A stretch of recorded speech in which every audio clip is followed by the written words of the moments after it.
ចូលឆ្នាំថ្មីមកដល់ហើយគេលេងសប្បាយពេញភូមិខ្លាំងថ្មីមកដល់ហើយគេលេងសប្បាយពេញភូមិខ្លះគេក៏ទៅសៀមរាបខ្លះទៀតក៏ទៅកំពតខ្ញុំវិញអត់លុយមួយរៀលខ្លះទៀតក៏ទៅកំពតខ្ញុំវិញអត់លុយមួយរៀលអូដេកនៅផ្ទះយ៉ាងសង្ហាចូលឆ្នាំថ្មីសុំខ្ចីលុយខ្លះមកក្មេងម្នាក់នេះពិតជាដាច់យ៉ៃកុំដាច់ចិត្តអីបងសុទ្ធតែគ្នាឯងទេ$10ក៏បានដែរ100000ខ្មែរក៏បានដែរចូលឆ្នាំថ្មីសុំខ្ចីលុយខ្លះមកសន្យាសងវិញពេលចូលឆ្នាំហើយមិនឲ្យខកចិត្តឡើយសងទាំងដើមទាំងការទុកជាការអរគុណតែពេលចូលឆ្នាំហើយបើមិនឃើញខ្ញុំសង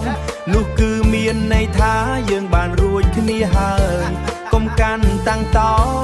មកទាប្អូនណាព្រោះអីយើងជាខ្មែរដូចគ្នាមិនបាច់ទាមិនបាច់សងយើងសុខទាំងអស់គ្នាហាហាយើងសុខទាំងអស់គ្នាទេបងចូលឆ្នាំថ្មីសុំខ្ចីលុយខ្លះមកក្មេងម្នាក់នេះពិតជាដាច់យ៉ៃកុំដាច់ចិត្តអីបងសុទ្ធតែគ្នាឯងទេ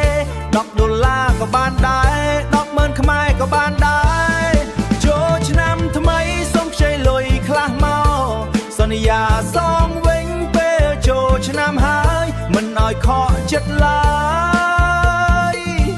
សងទាំងដើមទាំងការទុកជាការអរគុណតែពេលចូលឆ្នាំហើយបើមិនឃើញខ្ញុំសងនោះគឺមានន័យថាយើងបានរួចគ្នាហើយកុំកាន់តាំងតមកទាប្អូនណាព្រោះអីយើងជាខ្មែរដូចគ្នាមិនបាច់ទាមិនបាច់សងយើងសុខទាំងអស់គ្នាហាហាយើងសុខទាំងអស់គ្នាទេបងខ្ញុំគ្រាន់តែច្រៀងលេងទេខុសត្រូវសូមអភ័យកុំប្រកាន់ខ្ញុំអីគ្រាន់តែចង់សប្បាយពេលចូលឆ្នាំខ្មែរហាហាយើងសុខទាំងអស់គ្នាទេបង